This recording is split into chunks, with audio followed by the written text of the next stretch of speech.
the simply brilliant Russell Brand. Okay, but now with many of us wanting to book our summer holidays, you may need some inspiration about what to take to read. Well, look no further than our next guest, a multi-million-selling novelist whose books continue to thrill generations. Please welcome Barbara Taylor Bradford. Hello. Lovely to see you. Welcome back on the show. Thank you very much. Now, your latest book, flipping it around, Secrets from the Past. What was the inspiration behind this? Because you've moved away from your sort of normal genre a little bit, geographically speaking. Well, yes, but I have books that play all over the world, and I've written about everything from the Holocaust to many other subject matters. I don't always stick to a romantic story, although there's always a bit of romance. Yeah. And this one came to me, I suppose, because we're surrounded by war. And I suddenly thought, and all my women have a job, because I write about women who go out and conquer the world. Yeah. So they've got to work and be doing things. And we're surrounded by war. And I guess that's why I suddenly thought, oh, I've never written about a war reporter, a woman who's a war reporter. Now, this is not about war. It's about her family life, family relationships, and an extraordinary secret that she discovers accidentally when you're in the middle of the book. But that I can't tell you. No. Can't let you know what it is.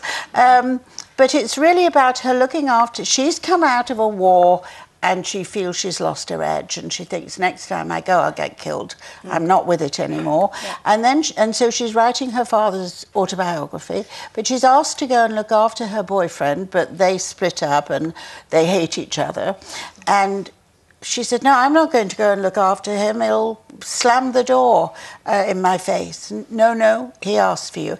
And he has post-traumatic stress disorder, PTSD, and he's just been brought out, physically brought out, forcibly, because he didn't want to leave Afghanistan. So the beginning of the book is about that and their relationship and her sisters, and it's a saga again. You all love those. She's a photographer, right? Yeah, she's a war photographer. Yeah, she's given it all up, but then... She comes out to, and she's writing this book, and then she looks after Zach, the former lover, also finds a terrible secret. Yes, a secret. But then Zach wants to go back.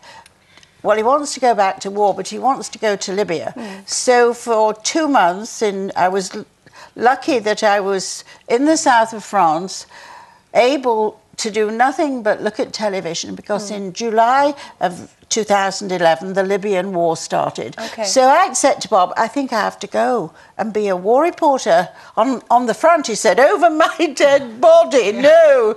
You know, my husband, Bob. How did you research it, though? I mean, watching 2 months of war coverage on Sky, the BBC, ITN. Did you speak to anyone who'd been on the front line? No, I didn't, but I read every newspaper and all the reportage. But, you know, television is very explicit. You see everything in a war. And the thing that was really wonderful in the sense that Bob, who is a movie producer and makes my books into films, right? My husband, Robert Bradford, he was a bit worried I'd chosen that job for her. He said, do you think... Oh, there he is. Do you think women will want to read about a war photographer? I said, but Bob, it's not really. You don't see her doing that much work on a war. It's really, as is your strength, it's about relationships, not only between men and women, but families and exactly. And what have you. Now, you touched on the fact that obviously she was going back to a former lover. Is there any bit in the book, or have you ever experienced this, where you learn from lovers, past, present, or as Marlene Dietrich was quoted as saying, that your real experiences come through your love affairs? It's the only real education. I don't agree with that. I agree with you. Here we go. Thank you. I think you learn from every moment in your life about everything. And she had a lot of love affairs, and I've been married to the same man for 50 years. So if I admit to a love affair, you'll have to give me a job because he'll divorce me. Now, listen, before we go any further, Barbara, I've got to bow to you because I'm looking at your Y there, which is a Yorkshire Patron. Yes, Jane, you're Yorkshire. I'm Yorkshire, too. so I shall just wait No. one day. What you does never that know. mean? That's Y for Yorkshire. And last Friday, I was honoured by Welcome to Yorkshire, which used to be called the Yorkshire Tourist Board, and they raise money every way they can for Yorkshire. Okay. And I was inducted, whatever it's called, and they gave me this, and it was a book, an author lunch the Yorkshire Evening Post gave with Welcome to Yorkshire. So I'm a patron, which means I'm an ambassador, so if I'm in wherever I am, I've got to wear my badge. You represent They Yorkshire. tell me and say, you must come to Yorkshire and blah, blah, blah. And apparently Prince Charles asked the organisation if he could be a patron. Really? For you? Yes. So You're in good there you company. are. Changing Yes. the subject, Barbara, are you coming up to your 50th wedding anniversary? Yes. Now, does Bob December. ever keep you waiting? No, he doesn't. He's actually, in many ways, we're very similar, which is probably why we get along so well. And we also like each other, and we're nice to each other. You can't stay in a relationship with a man or whoever your partner is, or in a friendship, if you're going to be nasty to each other. Why? You've got to like each other as well as be in love and love each other. Yeah. And no, he did keep me waiting once. Yes, Bob, are you watching? He's watching in the hotel in London. Yeah. You know what it was?